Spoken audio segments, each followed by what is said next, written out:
आप जहाँ भी देखिए सारे के सारे गठबंधन अपने आप धराशायी होते जा रहे हैं। वो इसलिए वहाँ सभी प्रधानमंत्री के दावेदार हैं। नहीं, राशन हम बांट रहे हैं। जो राशन इन लोगों की सरकार में, कांग्रेस और सपा की सरकार में किसी को राशन पैसा देने पे नहीं मिलता था। एक महीने आता था, दूसरे महीने नील। 10 साल पहले एक लेबर की पेमेंट थी 100 रुपए, आज उसी लेबर पेमेंट में 55 रुपए। महंगाई कहाँ से बढ़ी है? आज गांव में मोटरसाइकिल की बात छोड़ दीजिए, 4 पहिया वाहन हर दरवाजे पर आपको खड़ी मिलती है। कहाँ गरीबी है भैया? आप देख लीजिए समाजवादी में और चाहे बीजेपी में, आपको 70% नेता सिर्फ बहुजन समाज के मिलेंगे उत्तर प्रदेश में। आज भी हमारा इकलौता नेता है राहुल गांधी, जो मोदी सरकार के खिलाफ आवाज उठाता है। आपके अंदर क्षमता ही नहीं है कि भारतीय जनता पार्टी को आप लोग टक्कर दे दें।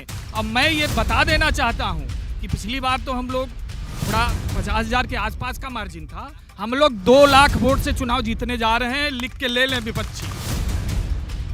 नमस्कार, द न्यूज़ 15 में आपका स्वागत है। हम अपनी चुनावी पड़ताल लेकर पहुंच चुके हैं इलाहाबाद यानी कि प्रयागराज। और जब प्रयागराज का नाम लेते हैं और लोकसभा का सीट का नाम लेते हैं, जब यहाँ पर चुनाव का नाम लेते हैं, तो याद आता है कि इसी ज़िले ने, इसी शहर ने, इसी लोकसभा क्षेत्र ने कई बड़ी बड़ी हस्तियों को यहाँ से निकाला, कई प्रधानमंत्रियों को निकाला, कई नेताओं को, कई अभिनेताओं को यहाँ से निकाला।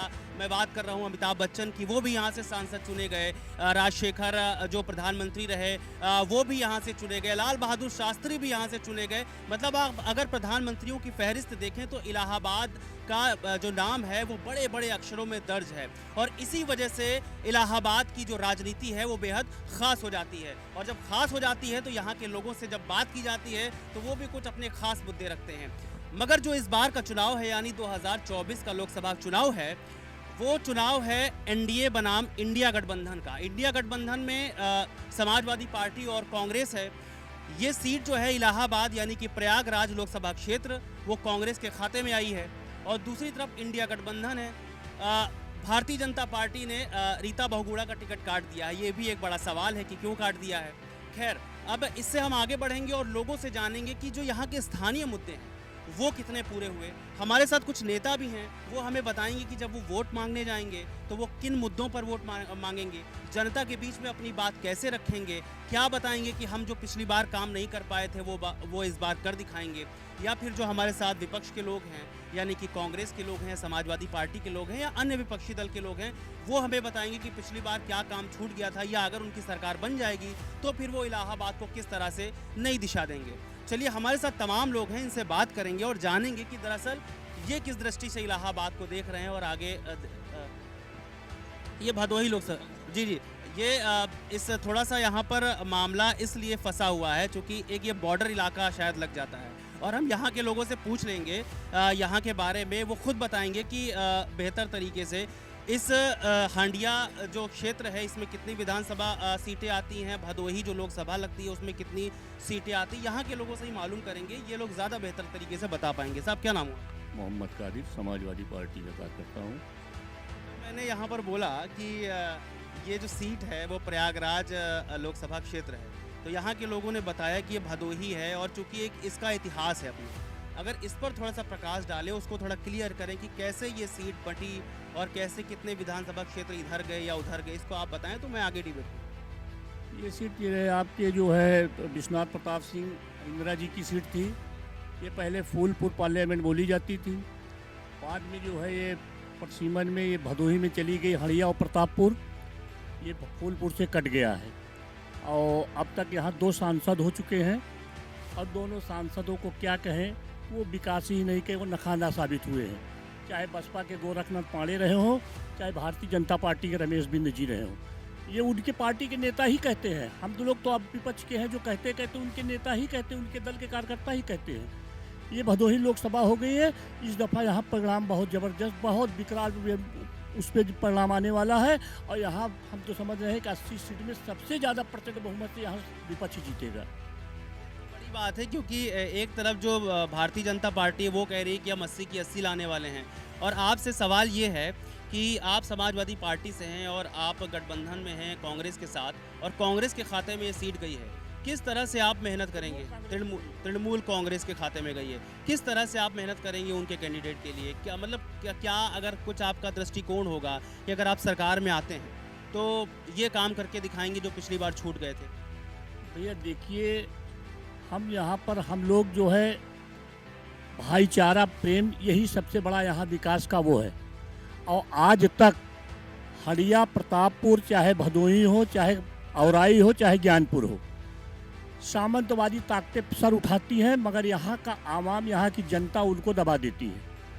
हमारे यहाँ 5 विधानसभा है, जिसमें से 3 समाजवादी पार्टी के कब्जे में है। हम लोग यहाँ कभी सामंतवादी को सर उठाने का मौका ही नहीं दिए हैं।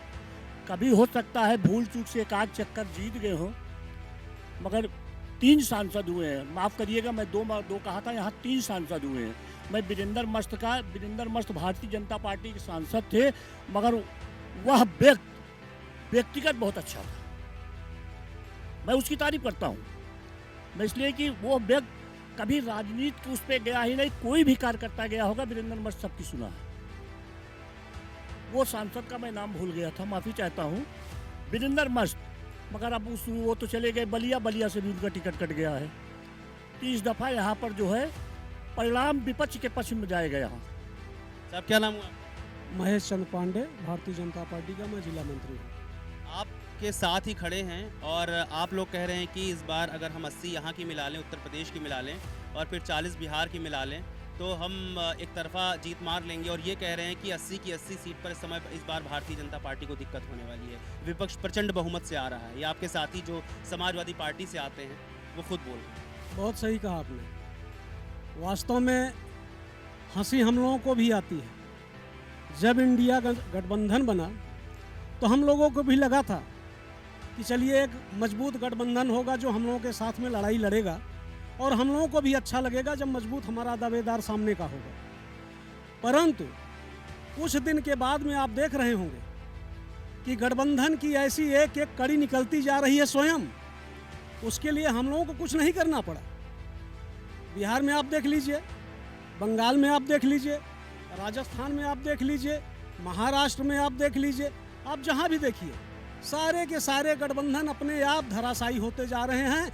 वो इसलिए कि वहाँ सभी प्रधानमंत्री के दावेदार। जिन राज्यों को आपने गिनाया, महाराष्ट्र को गिनाया, बिहार को गिनाया, लेकिन विपक्ष सवाल खड़े ये करता है कि आप दरअसल वहाँ पर इंडिया गठबंधन से टूट कर कोई नहीं जा रहा है, आप लोग दरअसल तोड़ लेते हैं। ये आरोप लगाते हैं आप लोगों पर कि आप पैसा दे करके खरीद फरोख्त करके सरकारें गिरा देते हैं और सरकारें तोड़ लेते हैं, और इस तरह से आप अपना कुनबा बड़ा कर रहे हैं। अगर ऐसा हुआ होता तो हमारे अटल जी की सरकार जो है गिरती नहीं। अगर तोड़ने वाली बात आती, उस समय भी केवल एक सांसद की कमी थी, और वो भी आपको बता दूं, ओडिशा के मुख्यमंत्री थे, वो सांसद थे लेकिन मुख्यमंत्री बन गए थे। लेकिन उसके बाद भी उन्होंने जा करके कांग्रेस के तरफ से वोट दिया, लेकिन हमारे प्रधानमंत्री जी ने उसका भी विरोध नहीं किया। वो बोले कि ठीक है, अगर उनकी इच्छा है तो वोट कर लें, हमारी सरकार गिरती है तो गिर जाए, हम फिर आएंगे और मजबूती के साथ आएंगे। और हुआ भी यही। क्या नाम हुआ सर? संतोष मणि त्रिपाठी, महामंत्री हड़िया मंडल। एक सवाल आपसे भी यही है कि जब पिछली बार प्रधानमंत्री जी आए, 2019 का चुनाव हुआ, तब उन्होंने लोगों के बीच में एक बात रखी कि मैं भी चौकीदार हूँ। और जो जितने भी भारतीय जनता पार्टी के लोग थे, उन्होंने अपने सोशल मीडिया अकाउंट पर या हर जगह पर लिख लिया कि मैं भी चौकीदार हूँ। लेकिन जब चुनाव ख़त्म हुआ तब दरअसल वो शब्द हटा लिए गए। अब इस बार मोदी जी ने एक नया नारा दिया है कि पूरा देश मेरा परिवार है। मैं बस आपसे इतना पूछना चाहता हूँ कि ये जो अब सोशल मीडिया अकाउंट लोगों ने जो चेंज किया है, ये चुनाव के बाद ये यही रहने वाला है या चुनाव के बाद ये भी हटा लिया जाए? क्यों हटेगा? परिवार है, परिवार रहेगा, हटाने की जरूरत क्या है? पहले चौकीदार हटा लिया गया था साहब, इसलिए बस नहीं है, लेकिन परिवार शब्द जो है वो अलग है और चौकीदार अलग शब्द है। तो परिवार बढ़ेगा कि घटेगा? इसका जवाब लेंगे। आप आगे आइए, परिवार बढ़ेगा कि घटेगा? क्योंकि चौकीदार पे मैंने बात करी थी तो उस पर जवाब दीजिएगा। और ये जवाब इसलिए बनता है क्योंकि राहुल गांधी ने जब उन्होंने लिखा कि मैं भी चौकीदार हूँ, तो राहुल गांधी बोलने लगे कि भाई चौकीदार चोर है, और उन्हें सुप्रीम कोर्ट में माफ़ी मांगनी पड़ गई। आप लोग बच नहीं पाते, वो कुछ नया खेल जाते हैं और आप लोग उसमें फंस कर रह जाते हैं। इस बार भी तो कहीं ऐसा नहीं होगा? नहीं, ऐसा नहीं होगा। चौकीदार अगर उन्होंने कहा था तो खुद ही जो है, अब देखिए आप जैसे हरियाणा में देखिए भगदड़ मच गई है, राजस्थान में देखिए भगदड़ मच गई है। इनके खुद सांसद जो है हमारे सब पाले में खड़े हो गए हैं। ये कहाँ की बात करते हैं, कहाँ की बात करते हैं? जहाँ देखिए हिमाचल में देख लीजिए भगदड़ मच गई है, मची है ना। किसकी बात करते हैं? हाँ, ये है कि जैसे अब दिल्ली में हमारे साथी केजरीवाल की सरकार है, ये फाइनेंस कर रहे हैं, फाइनेंस करके उस सरकार को गिराएंगे, नहीं गिराएंगे तो वहाँ पर डिक्टेटरशिप करके राष्ट्रपति शासन लगाएंगे। इनके पास क्या विकल्प है? यही सब करेंगे, और तो कोई रास्ता है नहीं इनके पास। बहुत करेंगे, हिंदू मुसलमान करेंगे, बहुत करेंगे, पाकिस्तान भारत करेंगे, यही करेंगे। ये कब तक करेंगे? मिट गया रावण, मिट गए मुगल, मिट गए, ऐसी कितने मिट गए। कभी कभी तो ऐसे होता था डिक्टेटरशिप कांग्रेस भी करती थी, मगर कांग्रेस ने अपने को बदला अब इस समय। आपके साथ आ गई इस वजह से? नहीं, मजबूरी है कांग्रेस की भी बदलने की, इसलिए कि जो हालात चल रहे हैं वो कांग्रेस, जो सच्चाई की बात है, कांग्रेस को बदलना होगा, और कांग्रेस बदला है, इसीलिए गठबंधन हुआ। सब क्या नाम हुआ? सैफुल अब्बास। सैफुल जी, उधर से जवाब आ रहा है, विपक्ष की तरफ से बोला जा रहा है कि कांग्रेस बदल गई है, कांग्रेस भी पहले डिक्टेटर हुआ करती थी, और इनका कहने का मतलब ये है कि जो अभी मौजूदा वक्त में सरकार है, यानी कि मोदी जी की सरकार है, तो वो डिक्टेटरशिप वाली सरकार, यही तो साहब कहना है आपका? डिक्टेटरशिप बता रहे हैं। किस तरह से आप लोग देखते हैं कि ये डिक्टेटरशिप है या लोगों पे राज करना है, कि एक लोकतांत्रिक देश में अगर कोई डिक्टेटरशिप का आरोप लगाता है तो ये कितना बेहतर है? और फिर कह रहे हैं कि कांग्रेस भी पहले थी, लेकिन अब क्योंकि ये साथ में है तो शायद अब कांग्रेस ने खुद को बदल लिया है।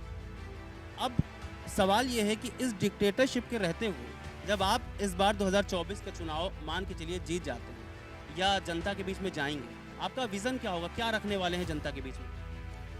देखिए, जनता के बीच में विपक्ष टोटल भ्रम की स्थिति पैदा कर रहा है। जैसा कि अभी समाजवादी पार्टी के कार्यकर्ता मोहम्मद कादिर साहब ने कहा कि सामंतवाद का नाम लिया, तो सामंतवाद तो कांग्रेस और सपा समाजवादी सरकार के अंदर है, सामंतवाद इनके अंदर है, कट्टरता इनके अंदर है, पक्षपात इनके अंदर है।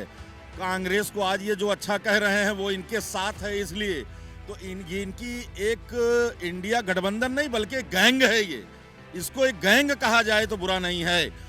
दूसरी चीज, भारतीय जनता पार्टी सर्व समाज की पार्टी है, सर्व धर्म की पार्टी है, जिसको हिंदू मुसलमान और पाकिस्तान भारत की बात कह के भोली भाली जनता को बहकाने का काम, भ्रम पैदा करने का काम, डर पैदा कराने का काम किया गया, उसको माननीय प्रधानमंत्री नरेंद्र मोदी जी ने 10 साल पूरा करके दिखाया कि न कोई धर्म, न जात, न कुछ, एक राष्ट्रवाद है। राष्ट्रवाद का नारा है, एक भारत, एक राष्ट्र, एक विचार, और विचारवादी लोगों की पार्टी है और भारतवासियों की पार्टी है। राष्ट्रवादी विचारधारा जिस धर्म, जिस जात के अंदर पाई जाती है वो भारतीय जनता पार्टी को समझता है और भारतीय जनता पार्टी के साथ में चलता है। और अगर आने वाले वर्षों में 10 से 15 सालों भारतीय जनता पार्टी की सरकार रह जाती है तो न यहाँ सामंतवाद रहेगा, न यहाँ भड़काऊ और कंफ्यूजन पैदा करने वाले लोग रहेंगे, और न यहाँ कोई गैंग गलत ढंग से पब्लिक को कंफ्यूज कर पाएगी। यहाँ पर एक समान शासन होगा, राज्य होगा, पब्लिक को, जैसे कि सौर समाज के पात्र हैं। आप जरा विकास की बात करिए, विकास की बात पे बोल रहे थे। सौर समाज के पात्रों को जो भी योजनाएं मिल रही हैं उसमें कहीं से आवाज उठी हो पक्षपात की तो उसको भी रखा जाए। चाहे जितनी भी योजनाएं हैं, गल्ला, कॉलोनी, पेंशन, उसके साथ साथ गैस से लेकर तमाम बहुत सारी, कहीं पक्षपात हुआ हो हिंदू मुसलमान के नाम पर या स्वर्ण और बैकवर्ड और एससी के नाम पर, तो उसको भी उठाया जाए। दूसरी चीज जो कहा गया, हमारी पार्टी के 2 सांसदों को 2 रूप में यहाँ पे परिचय दिया गया कि मस्त जी अच्छे थे और रमेश बिन जी ऐसे थे। हमारा जो भी स्टैंड है वो अपनी सरकार पर है। हमारी सरकार विकास करती है, हमारा शासन विकास सुरक्षा देता है, न कि हमारा सांसद और विधायक देता। सांसद विधायक हमारे सरकार का हैंड है, वो और सरकार के द्वारा काम वो करता है। अगर कहीं पर किसी ने गड़बड़ किया या कहीं अनदेखी की या कामों में सुस्ती की तो सरकार अब चुनाव के समय उन्हें बदल देती है और जिससे उम्मीद होती है जनता को उसको ले आके टिकट दे देती है। तो हमेशा हर जगह पर सरकार अपना काम करती है, पार्टी अपना काम करती है। भारतीय जनता पार्टी सरकार के रूप में भी काम कर रही है और पार्टी के रूप में। बाकी ये भड़काऊ भाषण या इंडिया गठबंधन का हवा बना करके ये कब तक झूठी नैया आप बहाओगे? पब्लिक भड़काऊ भाषण किसका? भड़काऊ भाषण ये देते हैं। भारतीय जनता पार्टी हिंदू मुसलमान की बात करती है, पाकिस्तान और इंडिया की बात करती है, और आने वाले वक्त में ये हो जाएगा, वो हो जाएगा, पता नहीं क्या क्या बोलते रहते हैं कि चुनाव नहीं होगा तो आरक्षण ये हो जाएगा। अनेक मुद्दे अभी देखिए लोग क्या क्या बोलते हैं, अभी तो देखिएगा शुरू हुआ है। बताएंगे क्या नाम हुआ सर आपका? असगर अली अंसारी, समाजवादी पार्टी प्रदेश कार्यकारिणी सदस्य। असगर अली जी बोल रहे हैं कि आप लोग आएंगे और तो सामंतवाद बढ़ेगा, इनकी सरकार तो सामंतवाद ख़त्म कर रही है। आपकी तरफ से आरोप लगाया गया कि ये जो सरकार है सामंती सरकार है, डिक्टेटर सरकार है, डिक्टेटरशिप चला रही है। और ये भी आरोप जो लगाते हैं आप लोग कि भाई हिंदू मुस्लिम में भेद कर रही है, तो उधर से भी ये बात साफ की गई कि भारतीय जनता पार्टी ही वो पार्टी है जो दरअसल हिंदू और मुस्लिम में भेद नहीं करती, एक राष्ट्र की बात करती है। तो जब एक राष्ट्र की बात होती है और आप लोग जब आपके तो बड़े नेता ही उत्तर प्रदेश में बोलते हैं हम पीडीए लेकर के आए हैं, उधर से बोला जा रहा है कि हम एक राष्ट्र की बात कर रहे हैं और आप लोग पीडीए लेकर के आ जाते हैं। तो जब पीडीए जैसे ही आता है तो वो तुरंत जातिवाद की तरफ जो है मामला बढ़ने लग जाता है। अब आप इसको अगर क्लेरिफाई करिए, क्योंकि अब अगर मैं आपसे एक बार पीडीए का फुल फॉर्म पूछना चाहता हूँ, आप बताएंगे तो मैं उसमें कुछ जोड़ना चाहता हूँ। पीडीए मतलब पिछला दलित अल्पसंख्यक। बस यही मैं जानना चाह रहा था कि पिछला दलित अल्पसंख्यक, आप लोग अगड़ों को क्यों छोड़ देते हैं? नहीं, हमारी समाजवाद है, समाजवाद है। अब बाकी जोड़ने के लिए तो कौन सा दल ऐसा है जो नहीं। अभी जैसे इन्होंने कहा इन लोगों ने गैंग बनाया, ये गैंग बनाया, ये 25 दल का गठबंधन करे तो इनका गैंगवार नहीं, हम 5 दल का गठबंधन करे तो गैंगवार हो गए। ऐसा कहीं होता है? हम महंगाई का कम करेंगे, हमको 350 रुपया सिलेंडर चाहिए 2014 में, हमको 60 रुपये डीजल चाहिए 2014 का, हमको जो है सस्ता पेट्रोल चाहिए 2017 में, 2014 में जो था 70 रुपये लीटर, हमको वो चाहिए।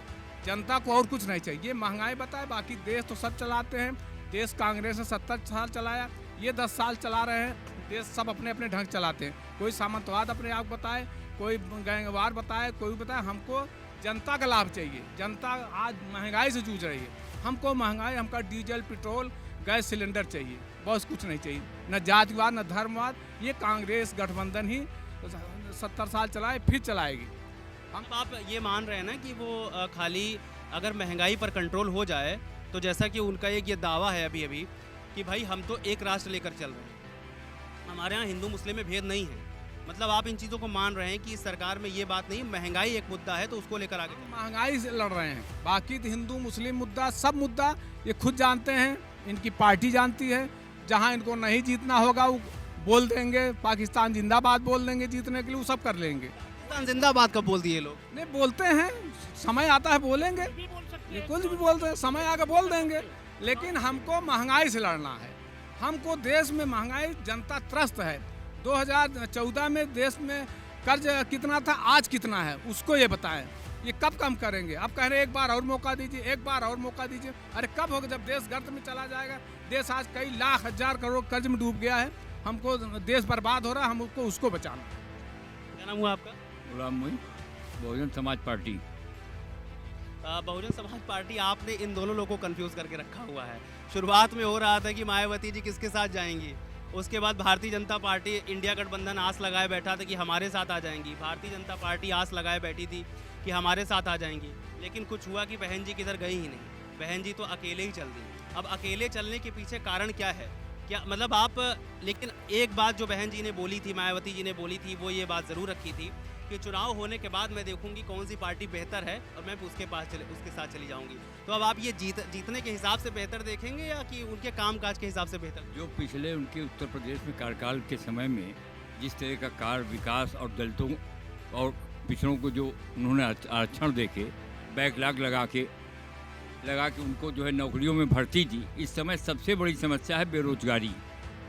जो उत्तर प्रदेश में रहकर अपने लोगों को और दलित पिछड़ों को जिस तरह की नौकरी मायावती जी ने दिया है, उनके हटने के बाद आज तक किसी सरकार ने नहीं दिया है। और जो आप लखनऊ देख रहे हैं, अब बताने के लिए लोग बतावें कि वो हाथी का पार्क है, अंबेडकर पार्क है, वो है। लखनऊ को उन्होंने स्वर्ग बना दिया है। लखनऊ को अपनी भी तस्वीर लगवा दी, अपना मूर्ति लगवा दिया। अगर हम हैं अपने घर में, हम अपनी तस्वीर नहीं लगाते हैं। अगर हमने लगवा दिया अपने घर में तो उसमें कौन सी बुराई है? अभी हमारी जो है लोकसभा में अभी हमारा प्रत्याशी नहीं डिक्लेयर, जिस दिन डिक्लेयर हुआ सब पीछे हट जाएंगे और हमारा प्रत्याशी सब पर भारी पड़ेगा। एक सवाल है, आप कह रहे हैं कि आपका प्रत्याशी सब पर भारी पड़ेगा और जो विपक्ष वाले हैं वो आपके लिए ताली बजा रहे हैं, इसका मतलब आप उनके करीब जा रहे हैं। करीबी क्या मतलब, अगर करीबी होते तो हम गठबंधन में होते। हम गठबंधन में हम अकेले चुनाव लड़के आपको उत्तर प्रदेश में सबसे ज्यादा सीट दिखावेंगे। ठीक है। अच्छा, एक सवाल आपसे, आपने कहा कि आपका प्रत्याशी आएगा तो सब पीछे हो जाएंगे, है ना? अभी लेकिन आपके कुनबे से 10 सांसद आपके जीते थे पिछली बार, लगातार छोड़ते जा रहे हैं। अभी पिछले मलूकनगर छोड़कर चले गए। ये देखिए, बहुजन समाज जो पार्टी है वो एक फैक्ट्री है, यहाँ प्रोडक्शन होता है। नेता आप देख लीजिए समाजवादी में और चाहे बीजेपी में, आपको 70% नेता सिर्फ बहुजन समाज के मिलेंगे उत्तर प्रदेश में। ये यही चीज सब गए हैं या तो समाजवादी में या बीजेपी में, और ये हम बनाते रहते हैं, ये लेते रहते हैं, बस इतना ही फर्क है। हर अपना सामान बनाता है, चले जाते हैं, हम फिर नया लाते हैं। हमारे पास जनता है, हम जीत लेते हैं। आपके अंदर जीतने की क्षमता नहीं है। आप सिर्फ रिश्वत, ईडी, सीडी, बीडी सब लगा के लोगों को डरवा धमका के अपने पार्टी के अंदर जोड़ने की कोशिश करते हैं। जी बात कर रहे हैं। जी क्या नाम हुआ आपका? मैं डॉक्टर क्रांति तिवारी। क्रांति तिवारी जी, अगर आपसे आपके नाम के मुताबिक ही पूछें कि आप जिस भी पार्टी को सपोर्ट करते हैं, अगर आपसे कहें कि वो पार्टी अगर सत्ता में है, आपकी पार्टी यस, बिल्कुल में, यानी भारतीय जनता पार्टी सपोर्ट 25 साल तक रहने भी वाली है। किस तरह की आगे 25 साल में क्रांति करेंगे आप? निश्चित तौर पे हम पिछले 10 वर्षों से हम सरकार में हैं और हमारी सरकार का मुख्य उद्देश्य पहले दिन से नरेंद्र मोदी जी का था, गरीब कल्याण के लिए संकल्पित सरकार हमारी रही है। हम किसी दल को, किसी नेता को उपकृत करने के लिए राजनीति में नहीं आए हैं कि हमारी समाजवादी वाहवाही करे और कांग्रेस करे। हमारी जनता वाहवाही करे, हम वो करने राजनीति में आए हैं। इसीलिए हमने 11 करोड़ शौचालय दिए, 4 करोड़ से ज़्यादा हमने आवास दिए, लगभग 9 करोड़ हमने उज्ज्वला गैस दिया। आज पिछले 4 वर्षों से फ्री राशन मिल रहा है, अगले 5 वर्षों तक फिर मिल रहा है। तो हमारी सरकार पूर्ण रूप से गरीब कल्याण के लिए संकल्पित है। और मैं एक जवाब और दे देना चाहता हूं, अभी समाजवादी पार्टी के नेता ने कहा कि यहाँ प्रत्याशी बदल दिया गया। हमने तो प्रत्याशी बदला, आपने तो ऐसे दल को यहाँ टिकट दे दिया जिसका कोई अस्तित्व तो नहीं। पता चला कौन प्रदेश अध्यक्ष तृणमूल कांग्रेस का है, कोई बता नहीं पाएगा, लेकिन ये टिकट दे दिया गया। इसलिए दे दिया गया है कि इन्होंने अपनी हार स्वयं स्वीकार कर ली है। अभी बताया गया कि 3 समाजवादी पार्टी के विधायक हैं इस लोकसभा क्षेत्र में, 5 विधानसभाएं हैं। क्या ऐसी मजबूरी थी तृणमूल को देने की? इसका मतलब आपके पास कोई प्रत्याशी ही नहीं था और आपके अंदर क्षमता ही नहीं है कि भारतीय जनता पार्टी को आप लोग टक्कर दे दें। अब मैं ये बता देना चाहता हूँ कि पिछली बार तो हम लोग थोड़ा 50,000 के आसपास का मार्जिन था, हम लोग 2 लाख वोट से चुनाव जीतने जा रहे हैं। लिख के ले लें विपक्षी। चलिए इसका जवाब हम ले लेंगे। और जो तृणमूल कांग्रेस को लेकर के आपने सवाल किया है वो हम विपक्ष से सवाल पूछेंगे, लेकिन उससे पहले आपसे आपने जो किया है, चूँकि आप इनके साथी हैं तो आपसे जवाब। इन्होंने बोला कि उज्ज्वला गैस हमने दी, इन्होंने बोला कि हमने कुछ संख्या गिनाई कि इतने शौचालय दिए, लेकिन सवाल ये है कि उज्ज्वला गैस जो आपने दी, अगर आज कोई सिलेंडर भराने जा रहा है तो वो कितने रुपए का सिलेंडर भरा रहा है साहब, है ना? 603 रुपया सब्सिडी। यस, लेकिन कितने लोग को सब्सिडी मिलती है ये बताइए? उज्ज्वला गैस कितने लोगों को मिली? 9 करोड़ लोगों को सब्सिडी मिलने जा रही है, जो हमारे गरीब तबके जा रही है, मिल रही है, जा नहीं रही, मिल रही है। ये आउट ऑफ टंग हो गया, मिल रही है। लेकिन जो हमारे विपक्ष के लोग कहते हैं कि हमारे भारतवर्ष पे इतना कर्जा हो गया है, क्या पूरा डाटा है क्या इनके पास? थी तो 70 साल कांग्रेस की सरकार और वो बता दे कि कितना विकास किया गरीबों के लिए। उन्हीं को प्रधानमंत्री खड़े होकर मन से कहा करते थे कि मैं 1 रुपये भेजता हूँ, जनता के बीच में 15 पैसे पहुँचता है। बता दे क्यों पहुँचता था 15 पैसे? और आज हमारे मोदी जी का नारा है कि मैं अगर 1 रुपया भेजता हूँ सीधे गरीब, अंत्योदय का मतलब अंतिम पावदान तक हमारा जो लाभ है, जो मैं योजनाएं चलाई हैं हमारी सरकार ने, वो अंतिम पावदान तक पहुँच रहा है, सीधे उसके खाते में पैसा जा रहा है। आपके हिसाब से वो गरीबी नहीं बची? गरीबी बिल्कुल नहीं, जो कुछ बची है हम अगले सत्र में करने जा रहे हैं पूरा। सवाल आपसे कर ले रहे हैं, आपने कहा गरीबी नहीं बची, तो राशन क्यों बांट रहे हैं? नहीं, राशन हम बांट रहे हैं। जो राशन इन लोगों की सरकार में, कांग्रेस और सपा की सरकार में, किसी को राशन पैसा देने पे नहीं मिलता था। 1 महीने आता था, दूसरे महीने नील। लेकिन आज हमारी सरकार ने पूरा हर महीने फ्री राशन दे रही। कहाँ से राशन आ रहा है? वो कहते थे है ही नहीं राशन, राशन सड़ जाते थे, लेकिन गरीबों को देने का नाम नहीं लेते थे। क्यों भाई? क्या हमारे देश में गरीबी नहीं है? अन्य देशों में गरीबी नहीं है? हर जगह ऐसा नहीं है कि सब पूरे धनवान ही है, हमारे यहाँ सब धनाढ़ पड़े हुए हैं। कुछ न कुछ % गरीबी हर देश में रहती है। वो है, जो कुछ भी है हम लोग उसका पूरा करने का काम करेंगे। और एक जवाब मैं भाई साहब का देना चाहूँगा कि जो उन्होंने कहा कि परिवारवाद और चौकीदार पे आपने क्वेश्चन किया उनसे, तो चौकीदार का नारा हटा नहीं, हम लोग तो चौकीदार ही हैं, हमेशा जनता के बीच में जा रहे हैं। लेकिन इन्होंने कहा मोदी जी और योगी जी के पास परिवार नहीं है। उन्होंने नारा दिया कि 140 करोड़ जनता मेरा परिवार है। तो इसमें हिंदू मुस्लिम की बात कहाँ से आ गई? कहाँ है हिंदू मुस्लिम? 140 करोड़ जनता है तो हिंदू मुस्लिम सिख ईसाई सारे लोग हमारे साथ हैं। आता है, मैं आपको बता दूं, अगर आपने ये बात करी है तो मैं आपसे इसका जवाब ले लूँगा कि हिंदू मुस्लिम ऐसे आता है कि जब उत्तर प्रदेश में चुनाव होते हैं तब जो यहाँ के मुख्यमंत्री हैं वो बोलते हैं कि भाई ये चुनाव है 80 बनाम 20 का, तब फिर ऐसे हिंदू मुस्लिम आता है और उनको सपोर्ट करते हैं खुद प्रधानमंत्री जी आकर के, या जो भारतीय जनता पार्टी के बड़े बड़े नेता हैं, इसी नारे पर आकर चुनाव लड़ा जाता है, ऐसे हिंदू मुस्लिम आ जाता है। तो शायद इससे बचना चाहिए। किसने कहा 80 बनाम 20 का है? ये बताइए आप। सुने होंगे। बिल्कुल नहीं, आप बताइए अगर आपने सुना। विपक्ष लगातार आरोप लगाता है आप पे, विपक्ष अगर आप ये बताइए 80 बनाम 20 का, आप विपक्षी दलों के बयान अगर सुनेंगे तो आपको तमाम बयानों में मिल जाएगा। 80 बनाम 20 का ये पहला शब्द है जो आप बोल रहे हैं। अफसोस है कि चौथे स्तंभ में है वो आप बोल रहे हैं, तो आपके पास प्रमाण होगा, आप ही प्रस्तुत कर दीजिए। बिल्कुल ले लीजिए। जी, ये जो 80 बनाम 20 की बात थी, आप लोगों ने जमकर उस समय जो है आरोप लगाए थे इन पर कि भाई ऐसे डिवाइड किया जा रहा है, कौन है 80 कौन है 20। जो आपके बड़े बड़े नेता रहे उन लोगों ने भी ये सब आरोप लगाए। तो इसका आप अगर ये कह रहे हैं कि इसका प्रमाण है तो जवाब दे दीजिए, तो या तो फिर आरोप मत लगाया करिए, है ना, क्योंकि हमको आप लोगों की बातें पूछनी पड़ती है और फिर हम लोग पे आरोप लग जाते हैं। जी, मेरा नाम महेश शुक्ला, मैं कांग्रेस पार्टी से बिलोंग करता हूँ। रही बात 80 और 20 के नारे की, तो हम पहले आपको ये रोकना चाहते हैं कि ये देश के चुनाव के मुद्दे के ओछे क्रम हैं। आप मीडिया को ये हिदायत देना चाहते हैं कि आप जनरल मुद्दों पर बात करिए। रही बात हमारी भारतीय जनता पार्टी के सारे सहयोगी नेताओं ने कहा विकास की बात, तो विकास के मुद्दे पर भारतीय जनता पार्टी के सबसे ताकतवर मंत्री नितिन गडकरी जी हैं।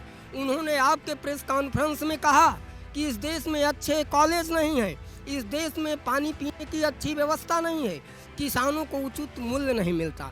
गडकरी साहब भारतीय जनता पार्टी के सबसे ताकतवर मंत्री हैं, हमारे भारतीय जनता पार्टी के सारे साथी बैठे हैं। तो यदि आप गडकरी जी के बयानों को देखते हैं, इस देश हित में जो अपने बयानों को बड़ी बेबाकी से रखते हैं, अगर आप उनके बयानों को देखते हैं, गडकरी जी के बयानों को पढ़ते हैं, तो निश्चित तौर पर कहीं न कहीं भारतीय जनता पार्टी के विकास की कलई खुलती है। दूसरी बात हम आपसे करना चाहते हैं, लोकतंत्र के सिद्धांतों और मूल्यों को जिस तरह से हमारे साथियों ने कहा, भारतीय जनता पार्टी के लोगों ने कहा कि हम सिद्धांतों की राजनीति करते हैं, मूल्यों की राजनीति करते हैं। महाराष्ट्र की बात की गई, जिस तरह 4 बजे भोर में फडणवीस को मुख्यमंत्री बनाया गया, भारतीय लोकतंत्र की गरिमा का हनन किया गया। आपने देखा 48 घंटे के अंदर भारतीय जनता पार्टी के लोगों को बैकफुट पर जाना पड़ा। जो इनका मुख्य मेनू घोषणा पत्र है, भय मुक्त भ्रष्टाचार मुक्त, जो कभी कहा करते थे कि असम के जो मुख्यमंत्री हैं भारत के सबसे भ्रष्ट मुख्यमंत्रियों में से हैं, लेकिन जैसे ही वो भारतीय जनता पार्टी में जाते हैं, सारे दलों के दागी नेता, जिन दागी नेताओं को दल निष्कासित करता है, भारतीय जनता पार्टी में जाते हैं तो मोदी रूपी मशीन में तुरंत धुल दिए जाने का काम किया जाता है। दूसरी बात, जो हमारे भारतीय जनता पार्टी के साथी बड़ी बेबाकी से अपनी बातों को रख रहे हैं, हमारे उत्तर प्रदेश के मुखिया माननीय योगी आदित्यनाथ ने कहा कि भारतीय जनता पार्टी के कार्यकर्ता दलाली करना बंद करें। तो इससे आप निश्चित तौर पर समझ सकते हैं कि संगठन जवाब ले लूंगा साहब, जवाब ले लूंगा। कार्यकर्ता और बड़े नेताओं के बीच में बड़े, आप जवाब बोल रहे थे, मैं जवाब ले लूंगा, आप बस 1 मिनट रुक जाइए। तो जिस तरह से देखिए भाई, आप मीडिया हैं, पेपरों में छपा था, हेडलाइनों में छपा था। हम अप्रामाणिक या अप्रत्याशित बातें दूसरे दलों की तरफ नहीं करते, हम गुटनिरपेक्ष हैं, हम सबका साथ, सबके विकास की बात करते हैं। रही बातें कांग्रेस की, हमारे कई साथियों ने कहा कि कमज़ोर हुई, मजबूत हुई। आज भी हमारा इकलौता नेता है राहुल गांधी, जो मोदी सरकार के खिलाफ आवाज उठाता है। दूसरे पार्टी के नेताओं की मोदी की हैकड़ी के आगे निश्चित तौर पर बोलती बंद होती है। रही बात जो हमारे भाई कह रहे हैं 9 करोड़ सिलेंडरों की सब्सिडी की, अगर आप इस जनता के सच्चे हितैषी, हमने माना आप सब्सिडी दे रहे हैं, हमने माना आपने निःशुल्क सिलेंडर दिया, लेकिन जो आप सब्सिडी हमारी काट कर लौटा रहे हैं, अगर हमारी गरीबी पर इतना ही मरहम लगाने का शौक है तो उतने दाम कर दीजिए। हमारे पैसे ही लेकर हमें लौटा कर हमें आप मंचों से वाहवाही दे। 1 मिनट और रोकना चाहते हैं। हमारे एक साथी ने कहा कि राजीव गांधी ने स्वीकार किया कि 15 पैसे आते हैं। हमारे कांग्रेस का इतिहास रहा है, यदि हमारे अंदर जो गलतियां होती हैं, जब भी हमारे गठबंधन की सरकारें थी, हमारे जिन मंत्रियों के ऊपर दोष का आरोप लगा, हमने उन्हें मंत्रिमंडल से अपदस्थ करने का काम किया। लेकिन हमारे जो उत्तर प्रदेश की सरकार चल रही है, हमारे ओम प्रकाश राजभर जी पानी पी पी कर भाजपा को कोसते थे। चुनाव आया, समाजवाद के साथ गए, लेकिन जैसे ही चुनाव समाप्त हुआ, पुनः जाके हमारे योगी आदित्यनाथ जी की गोद में पुनः मंत्री का दर्जा लेते हैं। ठीक है, ठीक है, ठीक है। आपने लंबा चौड़ा बोला और कई सवाल खड़े कर दिए। बीच में आप कुछ बोलना चाह रहे थे उनके विषय पे। जी बोलिए, कुछ जवाब देना चाह रहे हैं। जैसे महेश जी ने कहा, वो हमारे बड़े भाई हैं। राजनीतिक हम लोगों की विचारधारा अलग हो सकती है, लेकिन हम सब हैं एक। उन्होंने जैसे नितिन गडकरी जी को कोट किया, तो नितिन गडकरी जी को उन्होंने कोड किया। मैं अभी डिबेट चाहे जितना देर चले, मैं चाहता हूं कि वो गूगल करके वो निकालें वो डाटा, बिल्कुल इसी समय दिखाइए और मैं देखूंगा, उसका काउंटर मैं उस समय करूंगा। दूसरा महत्वपूर्ण बात यह है कि चलिए, आपके पास वक्त है, तब तक आप लोग ढूंढ लीजिए विपक्ष का जो भी आरोप लगाया गया है, और ढूंढ लीजिए, दिखा दीजिएगा। ढूंढिए।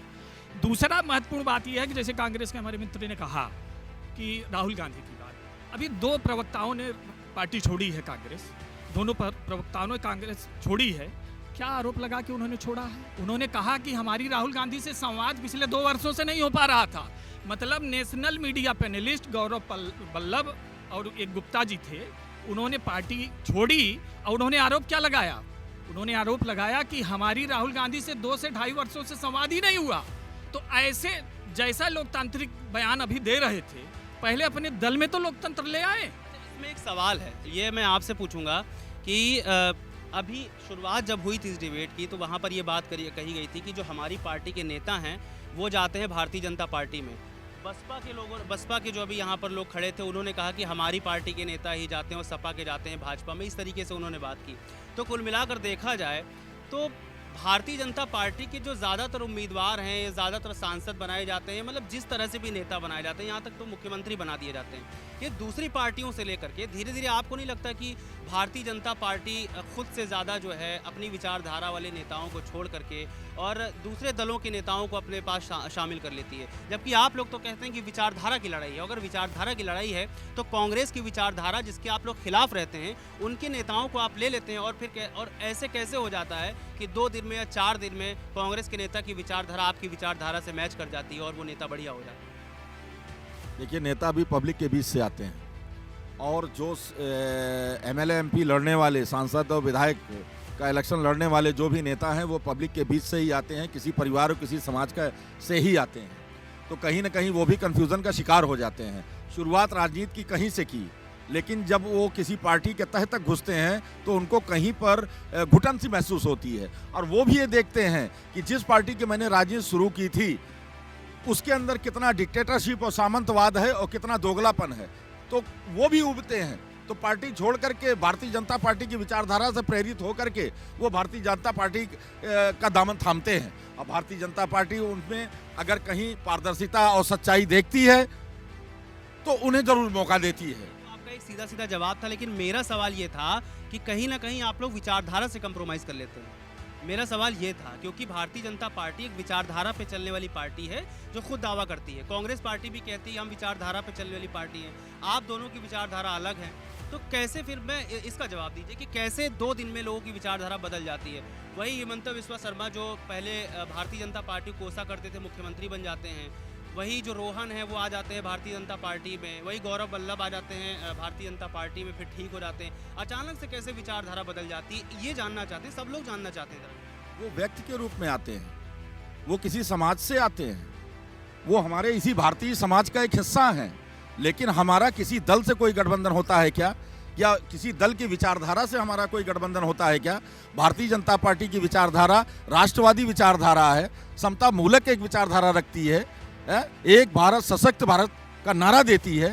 तो वो कांग्रेस या सपा या किसी से वो इस तरीके से गठबंधन तो कभी कर नहीं सकती, या उनके विचारधाराओं से राजी हो नहीं सकती। और कांग्रेस और सपा को अगर भारतीय जनता पार्टी की विचारधारा पसंद है तो वो अपना विलय कर सकते हैं, लेकिन भारतीय जनता पार्टी तो नहीं कर सकती।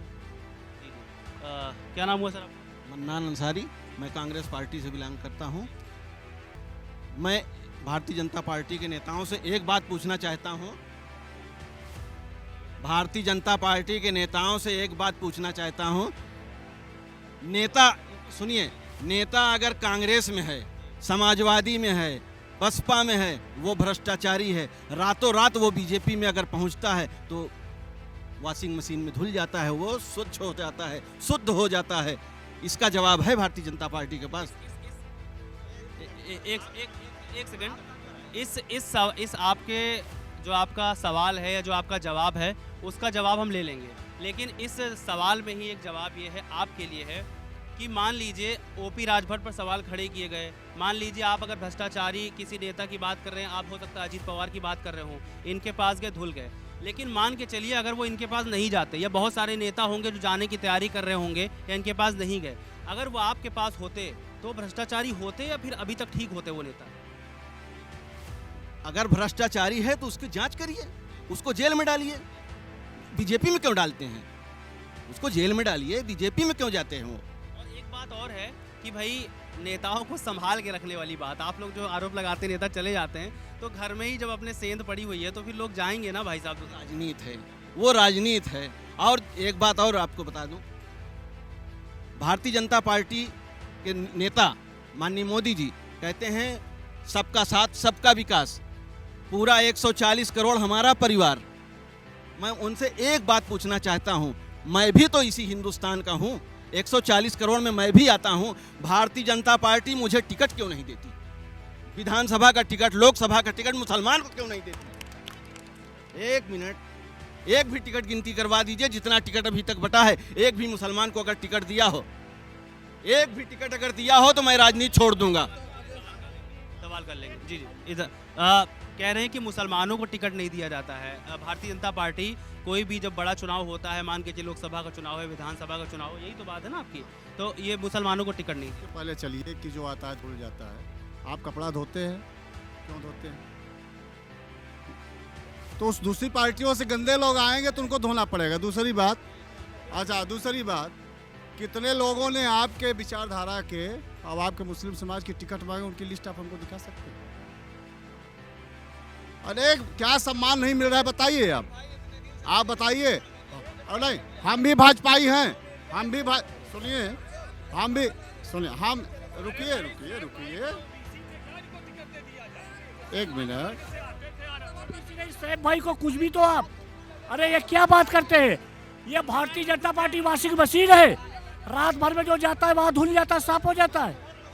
ये अभी जवाब ले लेते हैं। इधर लाइए आप। ए भाई, हाँ, उस समय तो आप लोग गुड्डू भाई के साथ नहीं दिख रहे थे, आज बड़ा प्रेम आप लोगों का दिख रहा है। आप उस समय साहब भाई अगर अभी आज समाज में कह दे कि हम लोगों ने नहीं उनको कहा था तो राजनीति करना छोड़ दूंगा। धन्यवाद, कह दे साहब। देखिए, ये नगर का चुनाव था और ये नगर एक परिवार के रूप में है, और अगर ये ओबीसी सीट ना हुई होती, ये जनरल सीट होती और हमें टिकट मिलता, तो मुझे विश्वास है कि मेरे नगरवासी मेरे साथ होते, क्योंकि हमारे कई प्रकार के सीट ही नहीं रह गई तो कहाँ से मिलेगा? समाजवादी पार्टी ने तृणमूल कांग्रेस को यहाँ टिकट दिया। संदेश खाली में जो टीएमसी की जो घटना हुई, महिलाओं के साथ जो यौन शोषण किया गया, तृणमूल कांग्रेस की वहाँ गुंडों ने किया, उसकी सरकार ने यहाँ बहन बेटियों के साथ जो है जो वहाँ किया गया। क्या संदेश खाली में जो घटना हुई है, क्या भदोही में प्रैक्टिकल करने के लिए, महिलाओं के साथ अन्याय और अत्याचार करने के लिए कांग्रेस और समाजवादी पार्टी और इंडी गठबंधन और ये तृणमूल कांग्रेस क्या क्या हमारे यहाँ प्रैक्टिकल करने प्रयोगशाला बना दिए हैं भदोही को? हम ऐसे प्रत्याशी को क्यों वोट करेंगे और ऐसे प्रत्याशी का यहाँ सड़क आ ताकि हमारे यहाँ यौन महिलाएं और बच्चियों के साथ यहाँ बलात्कार करने के लिए उसको टिकट दिया गया है। थोड़ा सा आप लोग थोड़ा सा फैल जाइए, जवाब ले रहे हैं, 1 मिनट, थोड़ा सा फैल जाइए। अब ऐसे चिल्लाएंगे तो ऐसे नहीं मिलेगा, ऐसे चिल्लाएंगे तो ऐसे जवाब नहीं मिलेगा। हाँ, 1 सेकंड, तो आप ही लोग बोल लो फिर। मैं ये कह रहा हूँ कि उन्होंने संदेश खाली पर पूछा है सवाल, मणिपुर पर मैं इनसे सवाल पूछ लूँगा, आप संदेश खाली पर जवाब दे दीजिए कि भाई जो वहाँ पर प्रयोगशाला बनाई गई, क्या इसे भदोही को प्रयोगशाला बना रहे हैं? क्योंकि वहाँ पर तो भाई कानून व्यवस्था पर सवाल उठ ही गए जब उस महिला के साथ ऐसा हुआ। देखिए, संदेश की जो बात करते हैं, ये बीजेपी वाले एक वहाँ भ्रम पैदा कर दिए हैं। वहाँ बीजेपी वाले बिल्कुल नरक पैदा कर दिए हैं। ये मणिपुर चले जाएं, संदेश खाली के तो 1 दिन का मुद्दा है। भाई साहब क्या बात हुई, 1 दिन का मुद्दा क्या होता है? इतनी बड़ी घटना है वहाँ पर। मैं उदाहरण दे रहा हूँ, मणिपुर कितने दिन से जल रहा है आप बताइए। मणिपुर में कौन है? देश के प्रधानमंत्री विदेश घूम रहे हैं, मणिपुर हमारा जल रहा है। क्या वहाँ बहन बेटियों को अगरबत्ती लेकर पूजा करी है? शांत रहिए, चुप रहिए। मणिपुर में क्या बहन बेटियों को अगरबत्ती लेकर पूजा कर रहे हैं? क्या हो रहा है वहाँ? मोदी जी कहाँ है? संदेश खाली तो मैं मान रहा हूँ आपकी बात, मगर मणिपुर में क्या हो रहा है? मोदी जी को समय नहीं है। मणिपुर में सरकार किसकी है? मणिपुर में बताइए किसकी सरकार है? हम आपसे पूछ रहे हैं, सत्ता वाले से पूछ। मणिपुर पे आप मणिपुर पर इसलिए सवाल उठा रहे हैं क्योंकि वो भाजपा की सरकार है, ठीक है, इसलिए सवाल उठा रहे हैं। लेकिन इसी तरह से पूछा गया जब संदेश खाली पे बात हुई तो वहाँ पर टीएमसी की सरकार है जो आपके साथ गठबंधन में, आप उस पर जवाब दीजिए, हम मणिपुर का जवाब इनसे ले लेंगे साहब। दे रहे हैं, वहाँ भ्रम पैदा किया जा रहा है, वहाँ कुछ नहीं है, वहाँ अफवाह पैदा की जा रही है।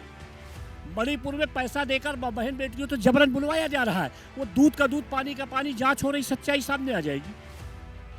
चलिए, अब मैं संदेश खाली पे सवाल पूछ रहा हूँ, मणिपुर पर जवाब दे रहे हैं। अब आपसे भी अगर ऐसे ही होगा क्या कि मैं मणिपुर पर सवाल पूछूंगा, आप भी संदेश खाली पर जवाब देंगे? मैं मणिपुर पे रहूंगा। हम इनकी तरह कंफ्यूज थोड़ी करते हैं। ये तो माननीय हाईकोर्ट, कलकत्ता हाईकोर्ट को चैलेंज कर रहे हैं कि वहाँ कोई घटना ही नहीं है। उसने अब बोलिए, अब मणिपुर पे बोलिए। जी, अब मणिपुर की बात जब हमारे विपक्ष के साथी उठाते हैं, इनको क्या मालूम है कि मणिपुर में विवाद क्या है और किसके किसके बीच विवाद है? थोड़ा इस पर भी इनसे पूछिए, तब मैं उसको ब्रीफली बताऊंगा आपको। वहाँ मैतेई और नागा, ये दो समुदायों की लड़ाई है। उसमें मैतेई जो हैं वो वन में रहने वाली समुदाय है और माम्यार सीमा जो है वो सटा हुआ है। वहाँ से घुसपैठी अंदर आ गए। कंफ्यूज तो नहीं हो रहे मैतेई में और नागा में?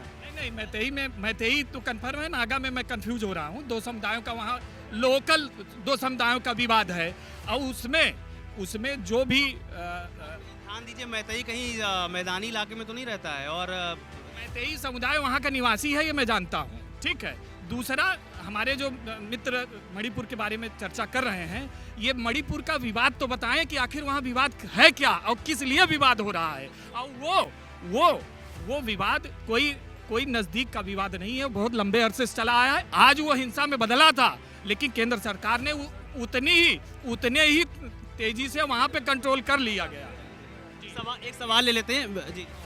जब सरकार को मालूम हुआ तो उनमें जितने थे उन दोषियों को पकड़ा गया है। अदालत द्वारा जो उन्हें मिलेगी सजा, जो अदालत देगी, जो साक्ष्य देगी। की बात मणिपुर की घटना के, हाँ, मणिपुर पर जब कांग्रेस के बहुत लोग के हैं, 70 साल से कांग्रेस राज्य की है। हम नेता उता नहीं है, आम पब्लिक है। बता दीजिए। ओम प्रकाश केसरवानी, कौशाम्बी से बनारस, यह केहू खाता उटा ना खुले। और उनका नेता लोग जो घोटालेबाज हैं, अवैध कार्य करे वाले हैं, उनका संगठन बा। जनता सब चतुर बा। आज से 30 साल पहले गांव में एक ही मुखिया रहे, वो कहीं चलत जब फलाने को वोट दे दे। अब वो चीज़ नहीं ना। अब हर मतदाता कौनो धर्म से हो, हिंदू से हो, मुसलमान से हो, कौनो धर्म से हो, हर मतदाता अपन एक जागरूक है। पहले नेता कहा था चलो वोट दे दे। अच्छा, चलो इधर, ये आपसे सवाल है, ये आपसे सवाल है कि पहले नेता आते थे, गांव में जाते थे, मोहल्ले में जाते थे और कहते थे चला वोट दे दे, और ऐसे उनके कहने पर लोग निकल जाते थे। सही बात है? ऐसा है, अब दादाजी की उम्र ज़्यादा है। ये क्या जवाब? पहले आप सुना करिए, आप बीच में टोका न करिए। दादाजी की उम्र ज़्यादा है, उन्होंने जो देखा होगा अपने अनुभव को आपके बीच में शेयर कर रहे हैं। रही बात है कि आपने संदेश खाली की बात किया, मणिपुर की बात किया, तो हम ये मानते हैं कि अब संदेश खाली हो या मणिपुर हो, जिस तरह की घटनाएं हुई वो भारतीय कानून में गिरावट दर्ज करती हैं, भारतीय लोकतंत्र के मूल्यों पर चोट पहुंचाती हैं।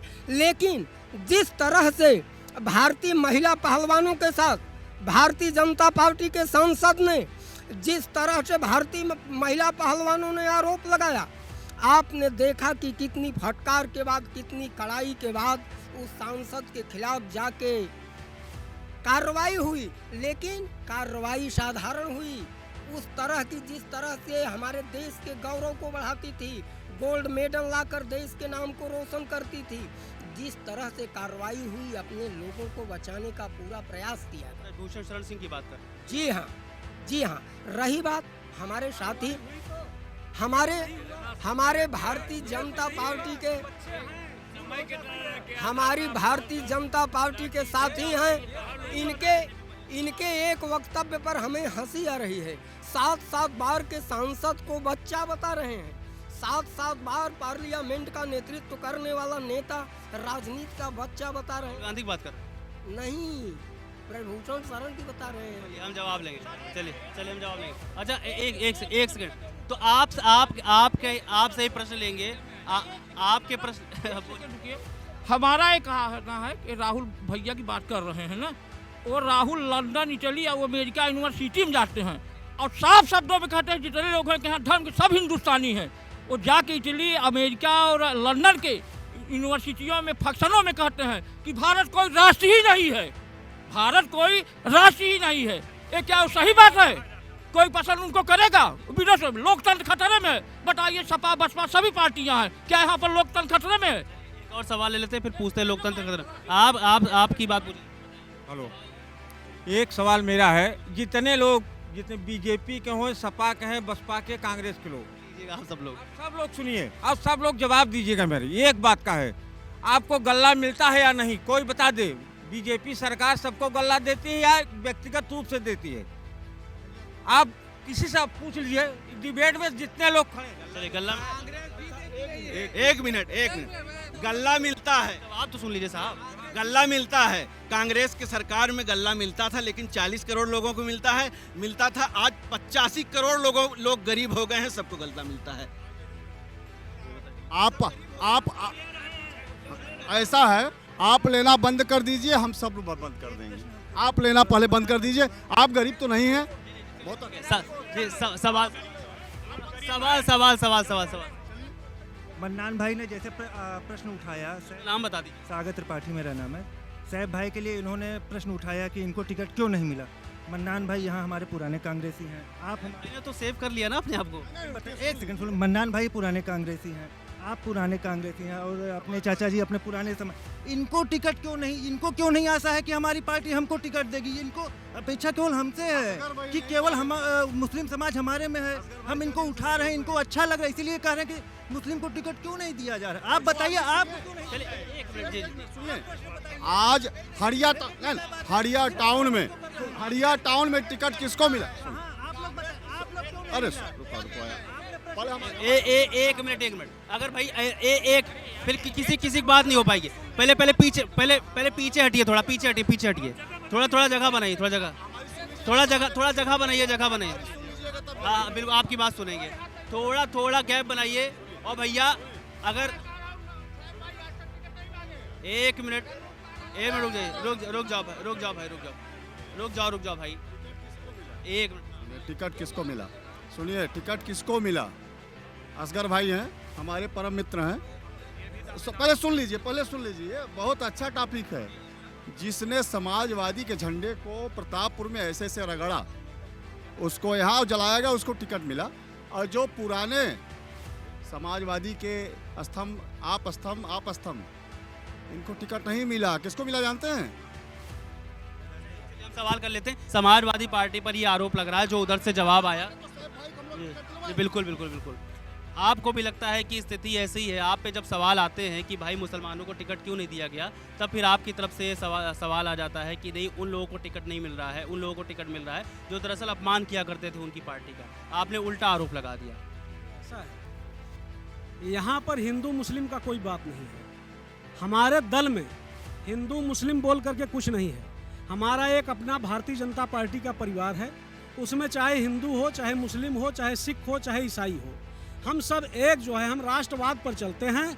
और जो समय रहत में जिसको हमारे संगठन ने समझा उसको टिकट दे दिया, और जिसको टिकट दे दिया उसका सभी समुदाय मिल करके हम लोग सहयोग करते हैं। ठीक है, इस पर और जो बात आगे थी, बोल रहे थे कि आपकी पार्टी की तरफ से जो आपके सहयोगी हैं सपा, वो टिकट उन लोगों को दे रहे हैं दरअसल जो पहले पार्टी को अपमानित करते हैं। रही देखिए, 2 लाइन में वो समाजवादी पार्टी का निर्णय है। समाजवादी पार्टी ने किसको टिकट दिया, किसको नहीं दिया, ये समाजवादी का सवाल है। फिर हम उनसे इसका जवाब लेते हैं। आप जवाब दीजिए। उन्होंने जो अभी सवाल उठाया, देखिए, लोगों ने झंडे को जो समाजवादी पार्टी का है उन्होंने पैर से कुछ करके दिखाया कि भाई उन्होंने पैर पे रगड़ा, उन लोगों को टिकट दिया गया। ये आरोप लगाने के लिए तरह तरह के लोग आरोप लगाते हैं। यहाँ सच्चाई कुछ नहीं है, हम बता रहे हैं। सिर्फ सवाल ये है, सैफ भाई को भी छोड़ दिया जाए नगर पंचायत के चुनाव से, इनको भी मैं छोड़ दे रहा हूँ। पूरे आप ईमानदारी की बात करिएगा, 80 सीट उत्तर प्रदेश में है, 80 सीट में इनसे पूछा जाए कि 80 में कई मुसलमानों को टिकट दिया गया है। बिहार में 40 सीट है। अगर नीतीश की पार्टी को छोड़ दिया जाए तो ये बताएं कितनी सीट मुसलमानों को इन्होंने दिया है। मध्य प्रदेश में इन्होंने कितना मुसलमानों को टिकट दिया है।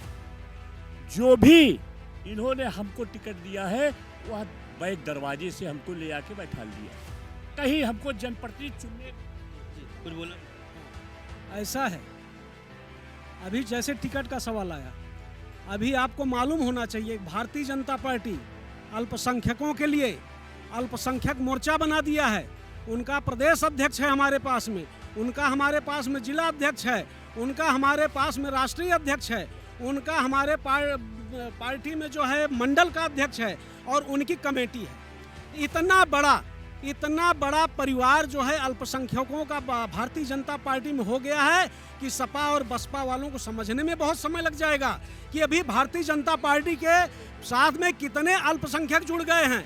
आप यहाँ देख लीजिए, आपको बता रहे हैं, विधानसभा पिछला देख लीजिए, जहाँ पर बहुसंख्यक समाज के लोग कम थे, अल्पसंख्यक ज्यादा थे, वहाँ भी हमारा विधायक जीता हुआ है। किसके बल? चलिए ठीक है। एक तुरंत जवाब लेंगे, बस जल्दी से। ये भ्रमित कर रहे हैं, हर साख पे उल्लू बैठा है, अंजाम गुलिस्ता क्या होगा, और बर्बादी गुलिस्ता करने को बस एक ही उल्लू काफ़ी है, मुसलमानों को बेवकूफ़ बनाया जा रहा है। मुसलमानों को मैं समाजवादी पार्टी के अपने बड़े भाई साहब से एक प्रश्न पूछूंगा कि मुरादाबाद से एसटी हसन साहब का टिकट क्यों काटा गया, इसका उत्तर दे, मैं तुरंत दे रहा हूँ। देखिए, टिकट सदैव जीत के समीकरण और स्थानीय समीकरणों पर दिया जाता है। हमारा दल धर्म देख के राजनीति नहीं करता।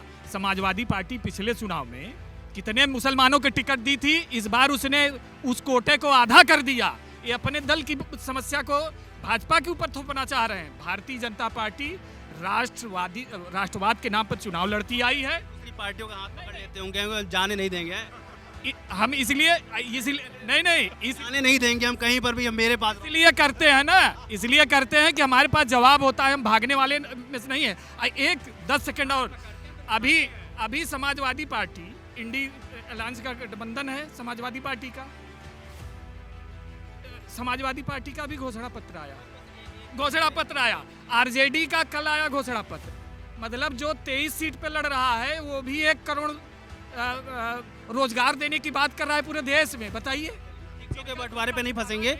और एक यहाँ पर मुद्दा ये है कि अभी ठीक पहले जो है चुनाव से वो राम मंदिर बना दिया गया है और भगवान राम की प्राण प्रतिष्ठा कर दी गई है। तो जो विपक्ष है वो ये बोलता है कि भाई स्कूल होने चाहिए, कॉलेज होने चाहिए, और राम मंदिर से पहले जो है रोजगार ज़रूरी है, शिक्षा ज़रूरी है, स्वास्थ्य ज़रूरी है। जबकि भारतीय जनता पार्टी कहती है कि भगवान राम भी ज़रूरी हैं और बहुत दिनों से मुद्दा पड़ा था, अब वो सुलझ गया है। तो सवाल यहाँ पर यह है कि जो पिछले बरसों से मुद्दा पड़ा हुआ था वो सुलझ गया, और जो हमेशा रार हुआ करती थी हिंदू और मुसलमानों के बीच में, एक मंदिर को लेकर के, एक जगह को लेकर के, उसके सुलझ जाने के बाद कहीं ना कहीं ये बेहतर नहीं हुआ कि भाई अब जो बीच का जो आपस का जब मतभेद था वो ख़त्म हो गया, एक मुद्दा जो है वो ख़त्म हो गया। अब नए तरीके से राजनीति की जाए, अब नई तरीके से देश को चलाया जाए।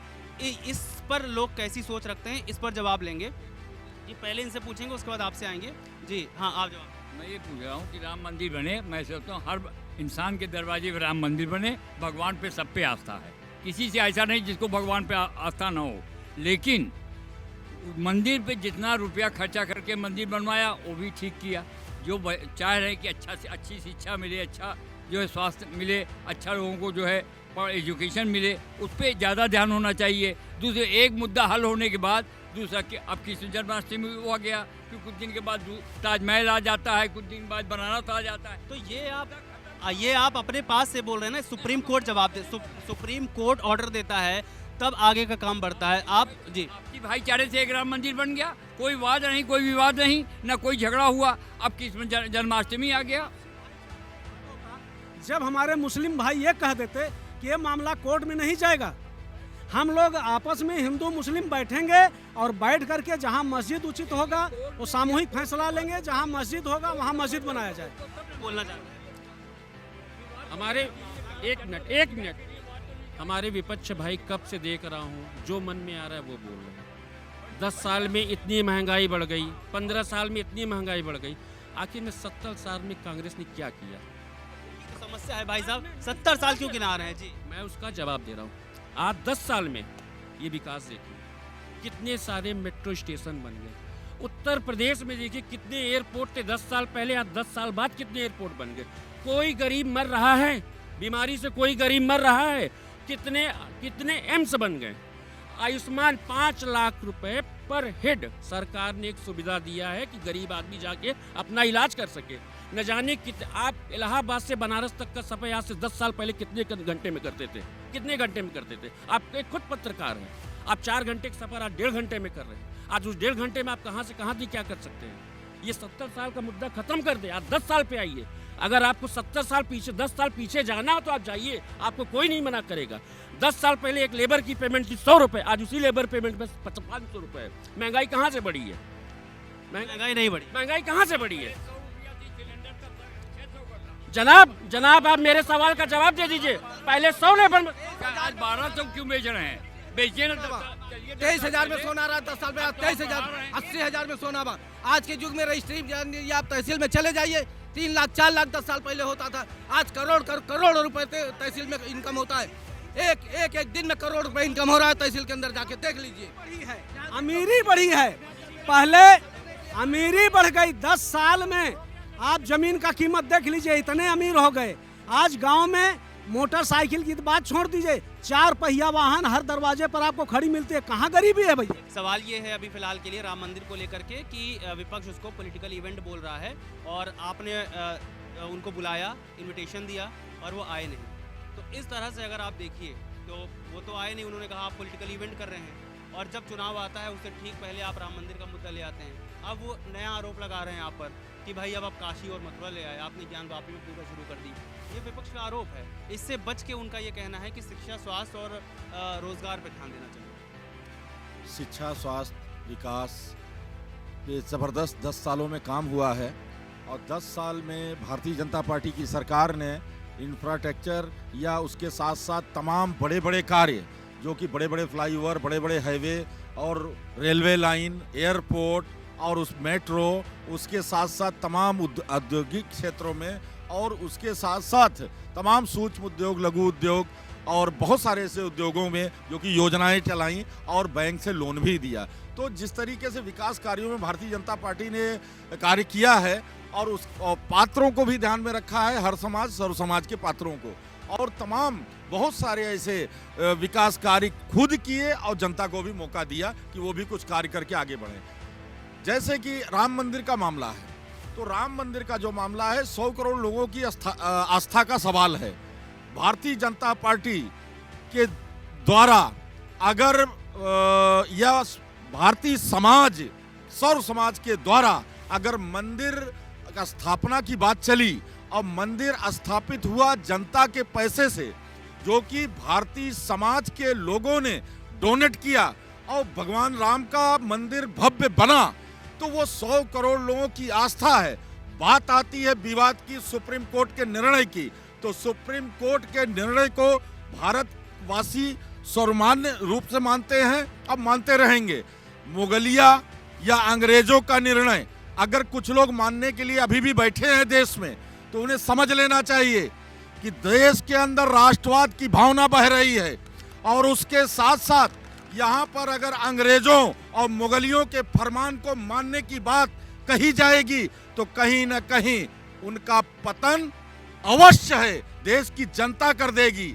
और सुप्रीम कोर्ट का जो भी निर्णय है वो ऐसे नहीं आया कि सुप्रीम कोर्ट ने मनगढ़ंत दिया। सात सबूत प्रमाण हर चीजों को ध्यान में रखते हुए निर्णय आया, भारतवासियों ने स्वागत किया और अरबों खरबों रुपया चंदा सौर समाज से गया मंदिर निर्माण में और वहां भव्य मंदिर बना भारतीय जनता पार्टी की सरकार के संरक्षण में। चलिए राम मंदिर पर एक सवाल इनसे ले लें, फिर आपसे जवाब लेंगे। सवाल ये है कि राम मंदिर बना, प्राण प्रतिष्ठा हुई, लेकिन आप सबको पता होगा कि जब सनातन धर्म में कोई बड़ा काम होता है तो जो हमारे शंकराचार्य होते हैं, 4 शंकराचार्य होते हैं, उनको ज़रूर बुलाया जाता है। जबकि उन लोगों ने विरोध किया इस बात का, ठीक है, उन्होंने बोला कि मुहूर्त ठीक नहीं है या मंदिर आधा बना है। तो सवाल ये है कि बगैर शंकराचार्य के इतना बड़ा जो कार्यक्रम है, भगवान राम की प्राण प्रतिष्ठा आप कैसे कर सकते हैं, जबकि वो सनातन धर्म के भगवान कहे जाते हैं और वो खुद नहीं आते हैं जब, तब वो चीज़ें आप कैसे मानते हैं कि वाकई में पूरी हो गई जो मंदिर में दरअसल किया जा रहा था? मैं आपकी जानकारी को पहले तो करेक्ट कर दूं कि जो 4 शंकराचार्यों की बात हो रही है उसमें से 3 शंकराचार्यों ने अपने पत्र के माध्यम से इस कार्यक्रम का समर्थन अंत में किया था। एक शंकराचार्य थे जो अंत तक अड़े थे, लेकिन 3 शंकराचार्यों ने अपने पत्र के माध्यम से इस आयोजन को। मैं आपको 2 के नाम बता देता हूँ, आप 3 आपका वैसे ही वो हो जाएगा। एक अभी मुक्तेश्वरानंद जी थे, उन्होंने किया, ठीक है। एक मेरी बात सुन लीजिए, एक निश्चलानंद जी थे पुरी के, उन्होंने भी मना किया, ठीक है। अब 3 तो रह ही नहीं गए।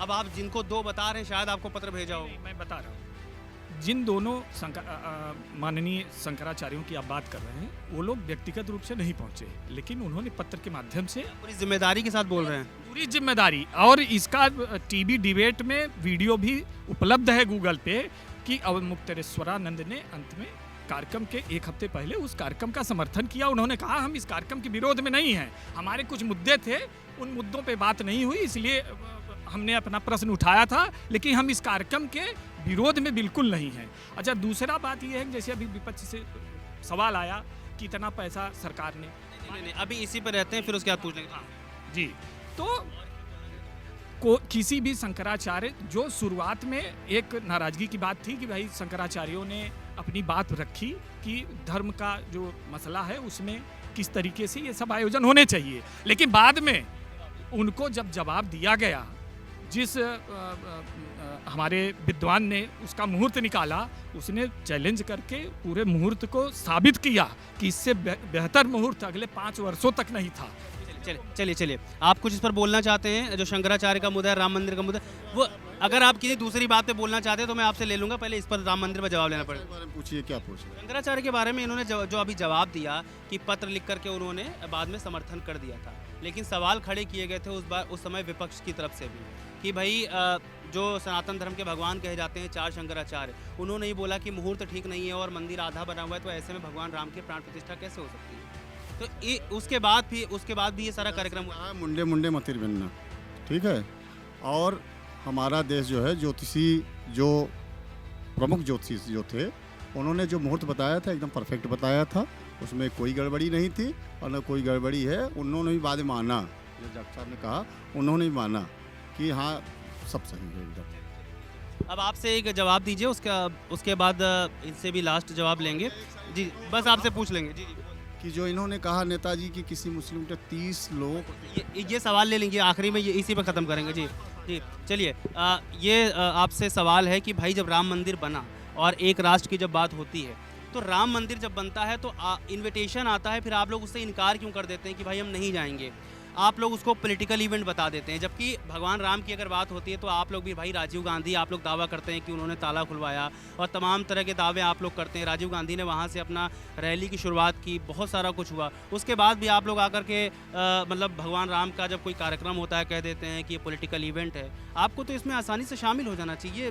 किसी भगवान का काम हो, चाहे मुस्लिम का हो चाहे हिंदू का हो, तो फिर वो पॉलिटिकल इवेंट कैसे हो सकता है? निश्चित तौर पर आपने जो बातें कही काफ़ी हद तक सही कही। सवाल राम मंदिर के मुद्दे का है, तो राम मंदिर हिंदू या समस्त भारतवासी देशवासियों के एक आस्था का विषय है।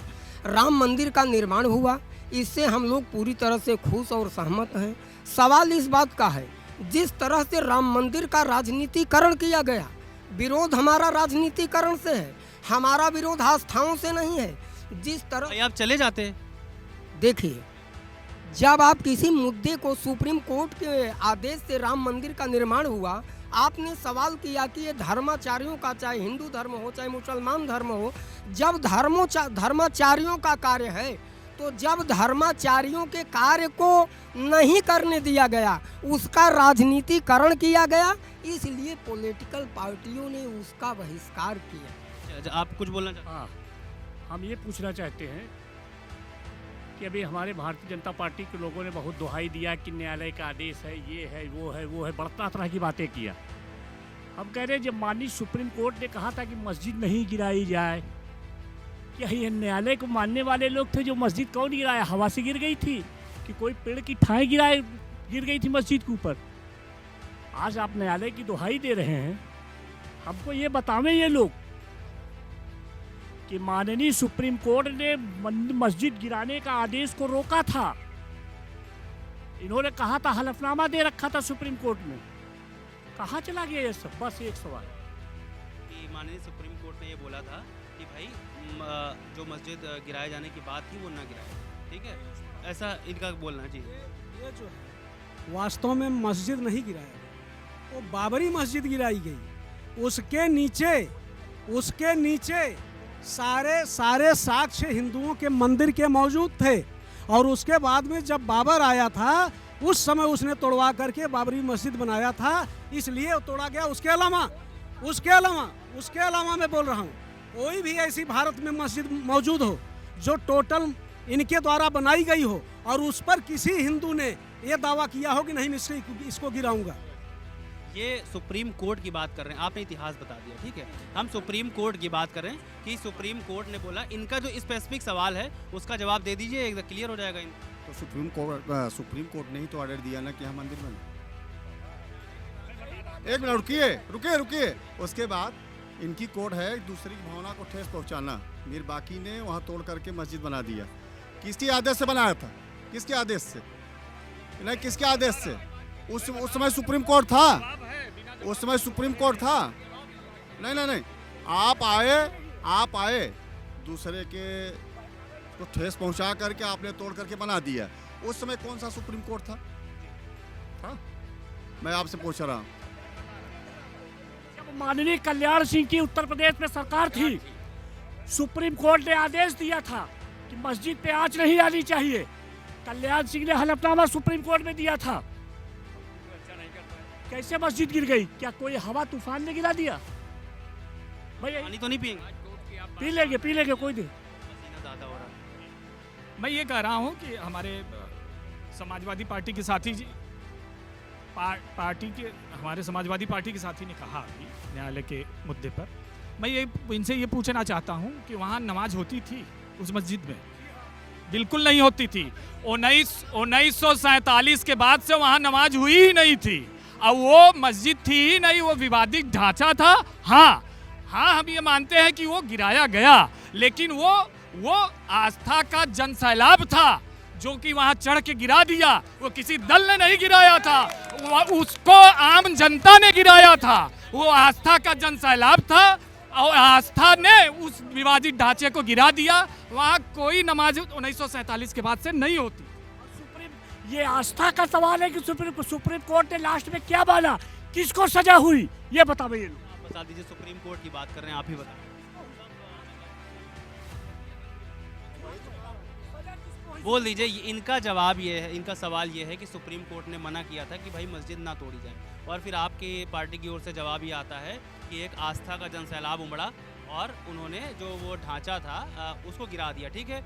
लेकिन अब इनका सवाल ये है कि आस्था बड़ी है या सुप्रीम कोर्ट बड़ा? देखिए, आस्था का सवाल तो था ही। अगर वहाँ पर बाबरी मस्जिद के नाम से स्थापित की गई थी मस्जिद, और वो राम जन्मभूमि थी, और वहाँ पर बाबर ने अगर ऐसा किया और उसके प्रमाण हैं, और सुप्रीम कोर्ट का आदेश हुआ, मंदिर बनी या स्टे मना किया था सुप्रीम कोर्ट ने, और उसके बाद ये मस्जिद गिराई गई, तो ना सरकार ने गिराया, ना किसी एक ग्रुप और दल ने गिराया। ये एक जनसैलाब, जैसा कि डॉक्टर साहब ने कहा, ये भारतीय जनता के बीच में जो आस्था से प्रेरित थे लोग, दुखी थे, उन लोगों का जनसैलाब था, जिस पर उस वक्त जो है तमाम प्रशासन ने कार्य भी किया, लेकिन जनसैलाब को कोई रोक नहीं सकता। उसका एक हिस्सा उस वक्त में जनता के द्वारा गिराया गया था। बाबरी मस्जिद गिराने में सजा किसको हुई? चलिए कांग्रेस की तरफ से अभी हमारे साथी ने धीरे से कहा कि कांग्रेस का सहयोग था मस्जिद गिराने में, तो ये कह रहे हैं कि जनसैलाब था। अगर जनसैलाब ने मस्जिद को गिराया तो 3 मध्य प्रदेश, राजस्थान, उत्तर प्रदेश, हिमाचल प्रदेश, 4 राज्यों की सरकारों को कांग्रेस ने बर्खास्त किया, तो इन्होंने सुप्रीम कोर्ट में चैलेंज क्यों नहीं किया कि जनसैलाब ने गिराया? क्यों नहीं गिराया? क्यों नहीं इन्होंने सुप्रीम कोर्ट? हमारे घोषणा पत्र में 6 अप्रैल जिस दिन हमारा दल बना 1980 में, प्रथम दिन से राम जन्मभूमि बनाने का हम लोगों ने अपनी घोषणा पत्र में संकल्प लिया था, और उसी संकल्प को हमने पूर्ण किया। हमने कोई ऐसा अलग से काम नहीं किया कि हमने मिलिट्री लगवा के उस मस्जिद को गिरा दिया। एक आस्था का जनसैलाब उमड़ा। और उस एक आखिरी जवाब है जी। ये एक ही काम कर सकते हैं कि बेचारे निरीह साधुओं को, ब्राह्मणों को इतना गोली चलवा के मरवा दिए, उसका उत्तर इनको क्या सजा मिलनी चाहिए? हाँ, इनका सजा अब मुलायम सिंह के रहते हुए इसकी सजा इनको राम देंगे, ना सुप्रीम कोर्ट देगा ना हम आप देंगे। एक सेकंड, मुलायम मरवाए ये लोग। मेरा नाम कुलदीप सिंह, मैं बूथ अध्यक्ष हूँ।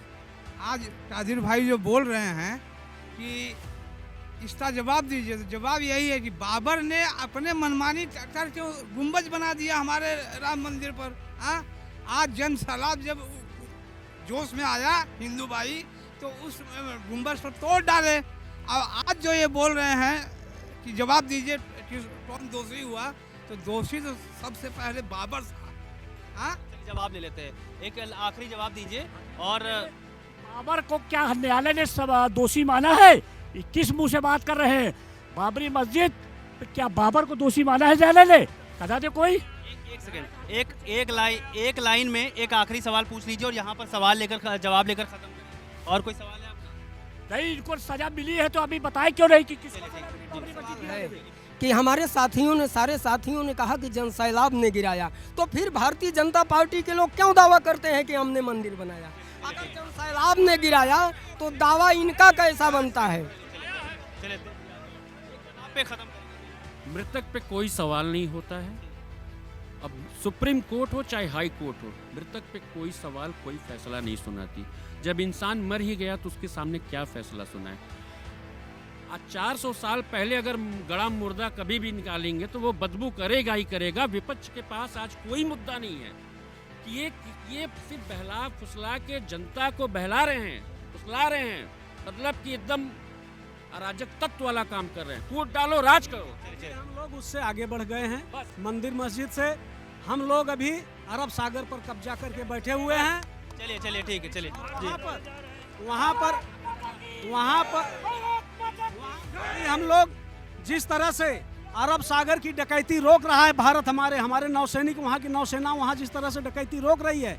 अभी कुछ दिन पहले आप पेपर में देखे होंगे कि एक जहाज पकड़ी गई और उसको जब डकैत लोग लिए और डकैत लोग जब उसको कब्जे में ले लिए, उन्होंने मदद की गुहार लगाई, तो भारत के नौसैनिक वहाँ पर पहुँचे और पहुँचने के बाद में जब उसको डकैतों से मुक्त कराया तो उसमें 22 मछुआरे पाकिस्तान के थे, और जब वो मुक्त हुए तो भारत जिंदाबाद, भारत माता की जय उन्होंने कहा था। चलिए बढ़िया। और यहाँ पर भारतीय जनता पार्टी, समाजवादी पार्टी, कांग्रेस के लोगों ने जो जितने सवाल हुए इसका जवाब दिए। राम मंदिर को लेकर के बड़ी इन्होंने घनी चर्चा की। लेकिन एक सवाल यहाँ पर ये खड़ा होता है कि इलाहाबाद से लगा हुआ भदोही, जहाँ से तृणमूल कांग्रेस का उम्मीदवार उतारा गया और तृणमूल कांग्रेस का यहाँ पर कोई ना प्रवक्ता है ना कोई नेता है, ये सबसे बड़ा सवाल है। जी ठीक है। आप लोग बड़ा आक्रोशित मत होइए, ठीक है, वो नहीं है, वो उनकी पार्टी जाने, उन्हें कैसे जीतना है, कैसे हारना है। खैर ये बड़ा सवाल है कि जिन्हें उतारा गया, जिनको उम्मीदवार बनाया गया, उनके साथ ही कांग्रेस से बोल रहे हैं हम जवाब देंगे, लेकिन साहब इतने सारे तो जवाब ले लिया आपसे, अब छोड़ दीजिए, तो चलिए बोल दीजिए। बहुत छोटे से जवाब के साथ आपका अंत करना चाहते हैं। जिस तरह कैसे बोले, जिस तरह से तृणमूल के प्रत्याशी, हमारे इंडिया गठबंधन के प्रत्याशी ललितेश पद त्रिपाठी जी आए, भारतीय जनता पार्टी के पास खुद में कोई ऐसा वर्कर नहीं था जो कि ललितेश पद त्रिपाठी का सामना कर सके, इसलिए वर्तमान विधायक निषाद पार्टी को अपनी पार्टी का सदस्य बनाकर और बगैर उनकी सदस्यता समाप्त किए, बगैर उनकी सदस्यता, जब आप अपने दल से इस्तीफा देते हैं तो आपकी सदस्यता समाप्त हो जाती है। बस एक लाइन में कांग्रेस के प्रवक्ता महेश जी हैं, हाँ, लेकिन इनका खुद का गठबंधन बंगाल में तृणमूल कांग्रेस के साथ नहीं है, लेकिन यहाँ पर वो पक्ष रख रहे हैं तृणमूल कांग्रेस का। चलिए ठीक बस हो गया। और यहाँ पर लोगों ने जवाब दिए, और ये बड़ा सवाल है कि तृणमूल कांग्रेस का जो गठबंधन है कांग्रेस के साथ, वो बंगाल में बहुत ठीक नहीं रहा है। लेकिन फिलहाल अब जो इंडिया गठबंधन है, कांग्रेस, समाजवादी पार्टी और तृणमूल कांग्रेस, वो बोलते रहे हैं कि हम इंडिया गठबंधन का हिस्सा हैं। अब फिलहाल देखना है कि ये लोग आगे किस तरह से भारतीय जनता पार्टी के सामने खड़े होते हैं और भारतीय जनता पार्टी किस तरह से चुनाव में आगे आती है और इंडिया गठबंधन से दो हाथ करती है चुनावी मैदान में। फिलहाल भदोही से रविशंकर के साथ गोविंद।